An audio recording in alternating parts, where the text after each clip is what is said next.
जैन दोस्तों, वंदे मातरम। भारत के न्यायिक इतिहास में सुप्रीम कोर्ट के मुख्य न्यायाधीश यानी कि चीफ जस्टिस ऑफ इंडिया की नियुक्ति दोस्तों हमेशा से ही एक संवेदनशील और बहस का दरअसल विषय बनी रही है।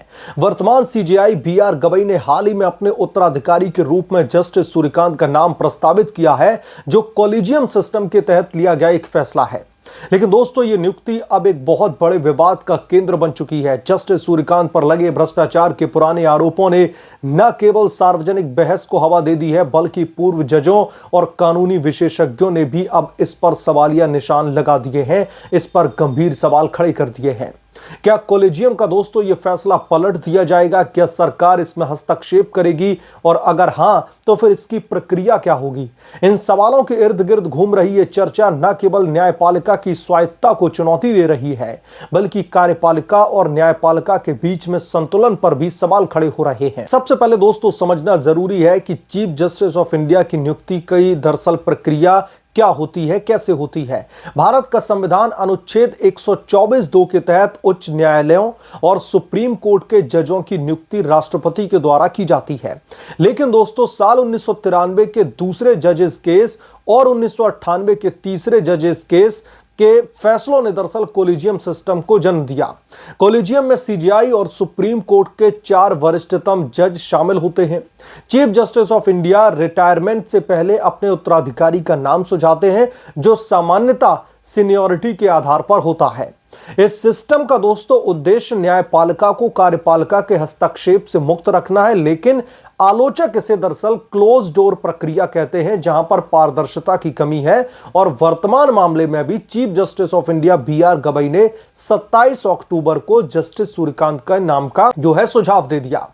जस्टिस सूर्यकांत 2019 से सुप्रीम कोर्ट में हैं और सीनियरिटी के आधार पर ही अगले सीजेआई के दावेदार बने हैं। कॉलेजियम ने दोस्तों इस सिफारिश को स्वीकार कर लिया, जो chief justice of India B R. Gavai की तरफ से उनका उत्तराधिकारी चुना गया था। उन्होंने उनका नाम सिफारिश की, उस नाम की, और कॉलेजियम ने उस सिफारिश किए गए नाम को स्वीकार कर लिया और केंद्रीय कानून मंत्रालय ने इसे राष्ट्रपति के पास में भेजा। राष्ट्रपति ने भी इसे मंजूरी दे दी है, जिससे यह प्रक्रिया औपचारिक रूप से अब कंप्लीट हो चुकी है। लेकिन दोस्तों, यहीं से विवाद शुरू होता है। विवाद को और भी गहरा करने वाली बात है पूर्व जजों की खुली आपत्ति।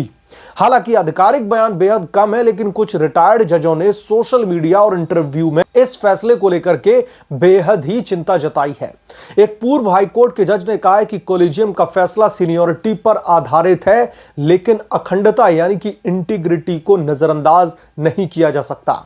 एक अन्य पूर्व सीजेआई ने दरअसल गुमनाम रूप से कहा है कि पुराने आरोपों को सुलझाए बिना ऐसी नियुक्ति न्यायपालिका को कमजोर करेगी। और दोस्तों, जो पुराने ये आरोप हैं, ये पुराने आरोप जस्टिस सूर्यकांत पर लगे भ्रष्टाचार के आरोप हैं, जिसको लेकर के मैंने एक रिपोर्ट बनाई है। अगर आप वीडियो देखना चाहते हैं तो मैं यहां पे आई बटन में उस वीडियो का लिंक डाल दूंगा।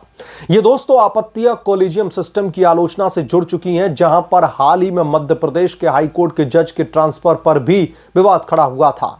आलोचक कहते हैं कि कॉलेजियम स्वायत्तता के नाम पर जवाबदेही से बच रही है। देश भर में दोस्तों यह बहस तेज हो चुकी है। सोशल मीडिया पर #रिजेक्ट सूर्यकांत जैसे जो हैशटैग है दरअसल वो ट्रेंड कर रहे हैं, जहां पर लोग आरोपों को दोहरा रहे हैं। कानूनी विशेषज्ञों का मत दोहरा है। एक तरफ वो कहते हैं कि सीनियरिटी को तोड़ना परंपरा के खिलाफ होगा, जो न्यायपालिका की स्थिरता को प्रभावित करेगा। दूसरी तरफ वो चेतावनी देते हैं कि भ्रष्टाचार के संदेह वाले व्यक्ति को शीर्ष पद पर दरअसल बैठाना या फिर शीर्ष पद देना दरअसल संस्थागत संकट पैदा कर सकता है। क्या जस्टिस सूर्यकांत सीजेआई नहीं बन पाएंगे? संभावना कम है, क्योंकि प्रक्रिया दोस्तों लगभग पूरी हो चुकी है। इसलिए इस फैसले में किसी भी तरीके का इंटरफेयर हो, इस फैसले में बदलाव, इसकी संभावना बेहद कम है। लेकिन अगर कॉलेजियम खुद फैसला पलटे तो यह पहली बार होगा जब सीनियरिटी को दरकिनार किया जाएगा। वैकल्पिक उम्मीदवार के रूप में जस्टिस जे.बी. पारदीवाला या फिर अन्य वरिष्ठ जजों का नाम चर्चा में शामिल है। कई लोग दोस्तों अब केंद्र सरकार से हस्तक्षेप की मांग कर रहे हैं।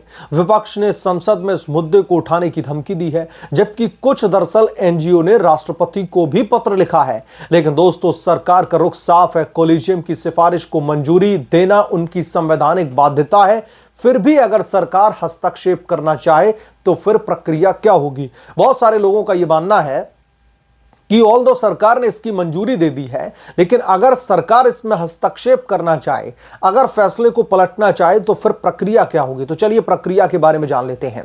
संविधान के अनुच्छेद 124(2) के तहत राष्ट्रपति यानी कि सरकार की सलाह पर कॉलेजियम की सिफारिश को कारण बता करके लौटा सकते हैं, लेकिन सुप्रीम कोर्ट के 2015 के NJAC national judicial appointment commission case में स्पष्ट किया गया है कि इसे दोबारा लौटाने पर कॉलेजियम का फैसला ही अंतिम फैसला होगा, यानी कि सरकार एक बार ही आपत्ति इस पर दर्ज करवा सकती है।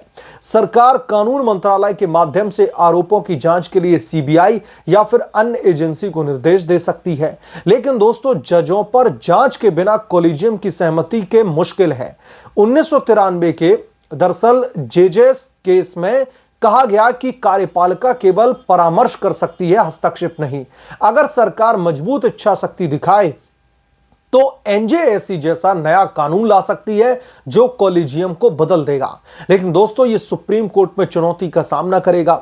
वर्तमान में सरकार ने चुप्पी साध रखी है, शायद इसलिए क्योंकि ये उनकी दरअसल न्यायिक हस्तक्षेप वाली छवि को मजबूत करेगा। वो नहीं चाहते हैं कि न्यायपालिका का जो काम है उसमें हस्तक्षेप किया जाए, लेकिन वो बात अलग है कि न्यायपालिका बहुत दिलचस्पी दिखाती है कार्यपालिका में दरअसल हस्तक्षेप करने के लिए।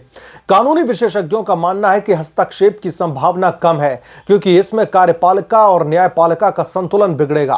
पूर्व अटॉर्नी जनरल ने कहा है कि सरकार का हस्तक्षेप केवल तब उचित है जब राष्ट्रीय सुरक्षा उससे जुड़ी हुई हो, न कि व्यक्तिगत आरोपों में। दोस्तों सिफारिश लौटाना संविधान के अनुच्छेद 124(2) के तहत राष्ट्रपति सरकार की सलाह पर कॉलेजियम की सिफारिश को कारण बता करके लौटा सकता है, लेकिन सुप्रीम कोर्ट के साल 2015 के एनजेएसी यानी कि national judicial appointment commission case में यह स्पष्ट किया गया है कि इसे दोबारा से अगर लौटाया गया राष्ट्रपति की तरफ से तो फिर कॉलेजियम का फैसला ही अंतिम फैसला माना जाएगा, यानी कि सरकार एक बार ही इस पर आपत्ति दर्ज करा सकती है और उस आपत्ति दर्ज कराने के बाद में इसमें दरअसल वो कुछ नहीं कर सकती। अब बात कर लेते हैं एक और मुद्दा, परामर्श और जांच का।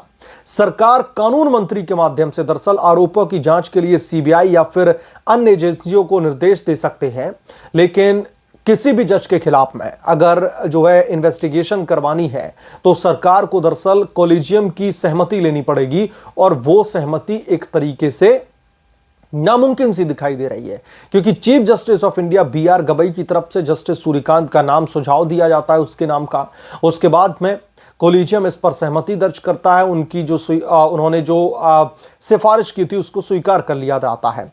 तो दोस्तों अगर सरकार मजबूत इच्छा शक्ति दिखाए तो एनजेएसी जैसा कानून लाया जा सकता है और उसके बाद में ही इस बाबत किसी भी तरीके की जो है प्रक्रिया शुरू की जा सकती है, लेकिन ये बेहद ही जटिल और कठिन प्रक्रिया है, क्योंकि इसको सुप्रीम कोर्ट में भी कई जो बुद्धिजीवी बैठे हुए हैं वो लोग इसमें हस्तक्षेप करेंगे, इसमें कहीं ना कहीं अड़बिंगा डालने की कोशिश करेंगे, तो ये बहुत लंबी प्रक्रिया हो जाएगी। और जस्टिस बीआर गवई जो है रिटायर्ड होने वाले हैं, तभी जो है इतना उसमें समय बचा नहीं है, 23 नवंबर को वो रिटायर होने वाले हैं। और जैसा कि जस्टिस सूर्यकांत के ऊपर गंभीर आरोप लगे हैं, एक कैदी की तरफ से उन पर घूसखोरी के आरोप लगाए गए हैं, तमाम ड्रग माफियाओं को जमानत देने के आरोप लगाए गए हैं, तो बहुत सारे आरोपों की वजह से जस्टिस सूर्यकांत उस कुर्सी पर बैठे।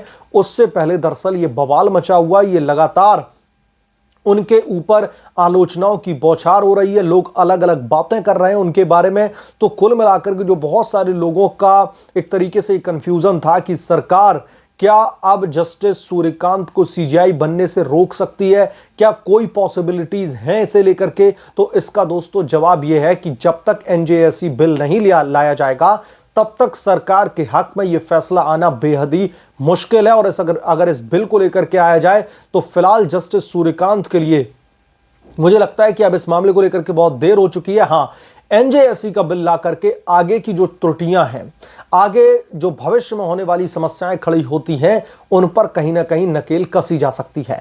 बहरहाल आप क्या सोचते हैं इसके बारे में, आपकी क्या राय है, कमेंट करके जरूर बताएं। जल्द मिलूंगा किसी दूसरे बड़े अपडेट के साथ में, तब तक के लिए धन्यवाद। अगर आप लोग चैनल पर नए हैं तो प्लीज चैनल को सब्सक्राइब करें, साइड बने बेल आइकन को जरूर प्रेस करें, ताकि जब भी मैं कोई बड़ी खबर लेकर के आऊं तो इसकी जानकारी नोटिफिकेशन के जरिए सबसे पहले आपको मिले।